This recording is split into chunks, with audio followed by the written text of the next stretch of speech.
ایک عام آدمی اٹھ کے مشرک کو امان دے دے تو اس کی ایمان بھی اسلام مانتا ہے. اسلام کتنا امن کا نام ہے، ورنہ یہی انداز اگر دوسرے گھروں کے پاس ہوتا تو انہوں نے فارغ کر دینا تھا، مار دینا تھا، سب ختم کر دینا. لیکن اسلام نے، میں تو یہ سمجھتا ہوں کہ اللہ رب العالمین مواقع ڈھونڈتا ہے کہ کوئی بندہ بھی جنت میں نہ جائے، سب کے سب جنت پہ چلے جائیں. اللہ تو موقع ڈھونڈتا ہے. ان آیات میں اتنی نبیت مشرکی حال، جبکہ انہوں نے عہد توڑا ہوا ہے. عہد ایک بار نہیں کئی بار توڑے ہیں، لیکن دین اسلام اتنی نرمی دے رہا ہے. اللہ فرماتے ہیں اگر وہ کہتے ہیں ہمیں امان دو تو دے دو، آپ نے رکھنا نہیں، آپ نے مارنا نہیں ہے، کچھ نہیں کہنا، رکھ لینا. ہاں پھر کیا؟ حتیٰ یسمع کلام اللہ، وہ آئیں گے ظاہر سی بات ہے کہ جب بلال حبشی اذان پڑھیں گے تو اذان تو سنیں گے نا. کیوں نہیں؟ جب نبی صلی اللہ علیہ وسلم تبلیغ کریں گے، اہم منکر ہے کہ دعوت ان تک بھی چلی جائے. یہ اشارہ دے رہی ہے بات، حتیٰ یسمع کلام اللہ، وہ سنیں گے بات. پھر ثم ابلغہ ما مانا ہو، ہاں جب آپ اپنی دعوت کو سناتے جائیں گے، وہ سنتے جائیں گے. میں یہاں اس لفظ کا معنی ابھی نہیں کروں گا، پہلے میں آخر والی بات کا معنی کر دوں تاکہ اس بات کو سمجھنے کے لیے اس بات کی ضرورت ہے. پہلے اللہ فرماتے ہیں ذالک بانہم قوم لا یعلمون، آپ نے ان لوگوں کو دعوت دینی ہے، اپنے پاس رکھنا ہے، اگر امان مانگے تو دینی ہے. یہ ایسی بیچاری قوم ہے جو جانتی نہیں ہے. یہ لفظ جو ہے نا، میں نے کہا تھا میں نے موازنہ کرنا ہے. ہمارے جو بھائی ہیں پاک و ہند میں یا کہیں بھی جو شرک کرتے ہیں، ہم نے انہیں کبھی اپنے پاس بٹھایا نہیں. ہم نے ان لوگوں کو کبھی توحید کی دعوت دی نہیں ہے، سمجھایا نہیں ہے. ہمارے بھی مسلمان بھائی جو شرک کرتے ہیں وہ بھی ایسے ہی ہیں. ذالک بانہم قوم لا یعلمون، وہ ایسی قوم ہے جو علم نہیں رکھتی. اگر ان لوگوں کو بتا دیا جائے یار یہ تو گندگی ہے، یہ تو پلیدگی ہے، آپ کہاں نہا رہے ہو، آپ اس جگہ پہ سر کا سجود ہوتے ہو، جبکہ پورے ارض کو پیدا کرنے والی ذات ایک اللہ وحدہ لا شریک ہے. سجدہ کرنا ہے تو اس کے سامنے، اس کے سوا کسی کو سجدہ نہیں کرنا. زمین اس نے بنائی، آسمان اس نے بنایا، سورج چاند ستارے، اولاد بیٹا بیٹی روزی خوراکیں وہ ذات دیتی ہے، اور تو سرپا سجود ان کے سامنے ہوتا ہے. اللہ کی قسم یہ لوگ جانتے نہیں ہیں. ہم نے تک کبھی توحید کی دعوت دی نہیں. اتنے کمزور ہیں اگر کسی نے کہہ دیا کہ اپنے بازو پہ تم دھاگا مان لو تمہارا یہ کام ہو جائے گا، کہ مانگ لیتے ہیں. اس سے بھی کمی کوئی اور ہو سکتی ہے. اگر کوئی کہتے کہ یہ نگینہ یہ کام کرتا ہے تو یہ فوراً انگوٹھی وہی پہن لیں گے.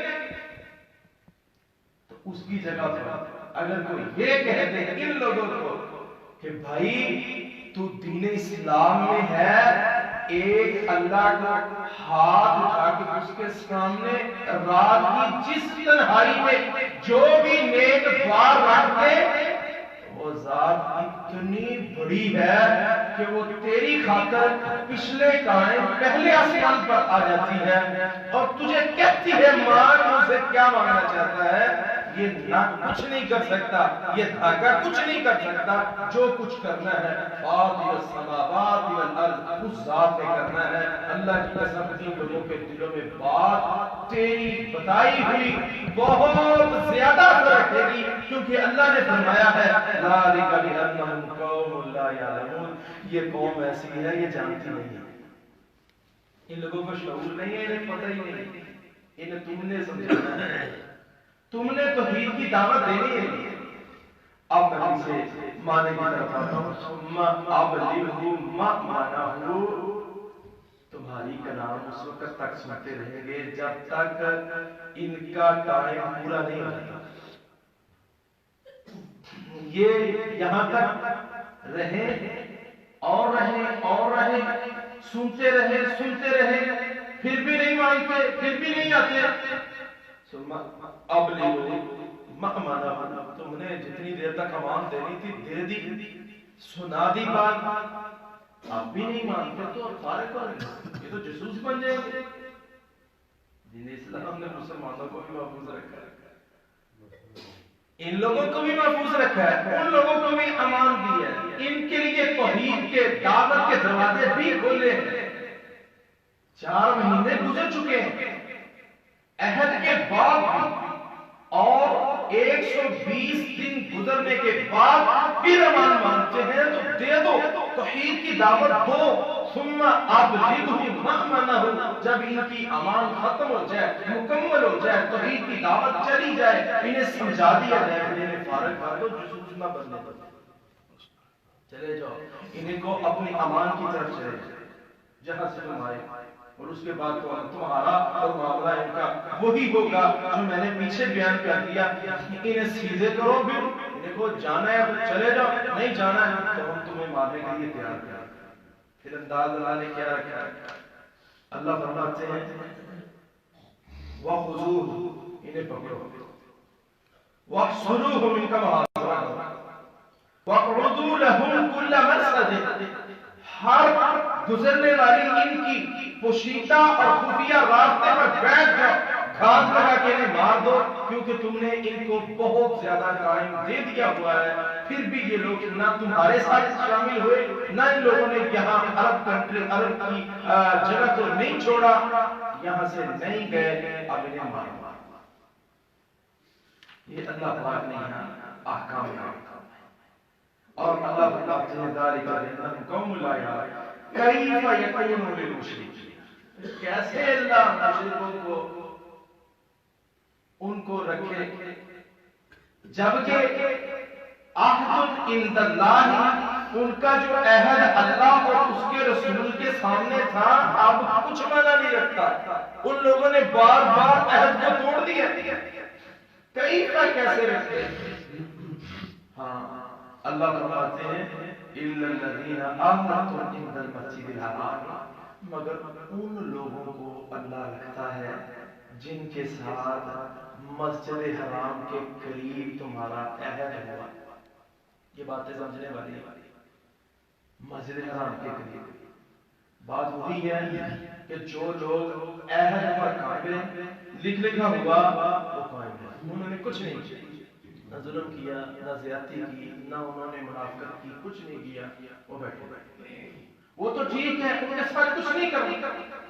اصل میں ہوا یہ تھا کہ حدود حرم جہاں جی وہاں ایک عہد لکھا گیا تھا صلح حدیبیہ کے نام سے وہ جب قائم ہوا تو قائم ہونے کے بعد نبی صلی اللہ علیہ وآلہ وسلم کے ساتھ قبیلہ جو شامل ہوا تھا وہ بنو خزاعہ قبیلہ تھا، بنو بکر قبیلہ مشرکین مکہ کے ساتھ شامل، ادھر سے آئے گے ادھر سے آئے، یہ ان کے ساتھ شامل. اچھا مشرک ایک سائٹ پر، نبی صلی اللہ علیہ وسلم ایک سائٹ پر، بنو خزاعہ قبیلہ نبی صلی اللہ علیہ وسلم کے ساتھ اور بنو بکر قبیلہ مشرکین کے ساتھ. یہ دونوں تو بیٹھے رہے، بنو خزاعہ اور بنو بکر یہ دونوں آپس میں لڑ پڑے. جب یہ آپس میں لڑے انہوں نے عہد کو توڑا تو جو تھا مشرک وہ ساتھ شامل ہو گیا بنو بکر کے. بنو بکر کے ساتھ شامل ہو کے عہد کو توڑا، بنو خزاعہ کے ساتھ لڑے تو نبی صلی اللہ علیہ وسلم نے جب موقع دیکھا تو اللہ کے رسول نے حملہ کر کے مکہ فتح کر دیا. میں تم نے عہد توڑا ہے بس امان ختم ہوگی، ورنہ 10 سال کا عہد لکھا ہوا ہے. شاید میں بات سمجھا سکا یا نہیں. تو یہ بات جو ہے اللہ کے نبی صلی اللہ علیہ وسلم نے فرمایا. لیکن اس میں ایک بات اللہ نے یہاں اور بیان کر دی، وہ یہ کیا ہے ان اللہ و ان رسولہ الا مگر آہدتم الا الذین عاہدتم عند المسجد الحرام، جن کے ساتھ تم نے مسجد حرام کے قریب عہد کیا ہے ان کو کچھ نہیں کیا۔ ان میں سے ایسے قبیلے ہیں جنہوں نے عہد نہیں توڑا، بنو بکر کے مختلف قبیلے تھے، ان قبیلوں کے لوگوں نے عہد کو نہیں توڑا تھا، وہ ایک سائڈ پر بیٹھے رہے، اور میں ان کو کچھ کہنا نہیں، ان کو نہیں کچھ کہنا، وہ شامل نہیں ہوئے، انہوں نے کچھ نہیں کیا۔ ہاں فرمایا یہ آیات جو ہے نا یہ فتح مکہ کے 1 سال بعد نازل ہوئی تھی۔ اب یہ بات سمجھ آ جائے گی، کیونکہ ان کو جا کے کچھ نہیں کہنا، وہ شامل نہیں ہوئے تھے، بنو بکر کے مختلف قبیلے شامل نہیں ہوئے، یہ آیت سال بعد نازل ہوئی کہ آپ نے ان کو کچھ نہیں کہنا۔ ہاں اللہ فرماتے ہیں الا الذین عاہدتم عند المسجد الحرام فاستقاموا لكم فاستقیموا لهم، اگر یہ قائم رہیں گے تم بھی قائم رہنا۔ فرمایا ان اللہ یحب المتقین، اگر یہ عہد کی پاسداری کرتے ہیں تو ان کو کچھ نہیں کہنا، کیونکہ تقوی کا تقاضا یہی ہے، اللہ متقی بندے کو پسند کرتے ہیں۔ اللہ عمل کی توفیق عطا فرمائے۔ آخر دعوانا الحمدللہ۔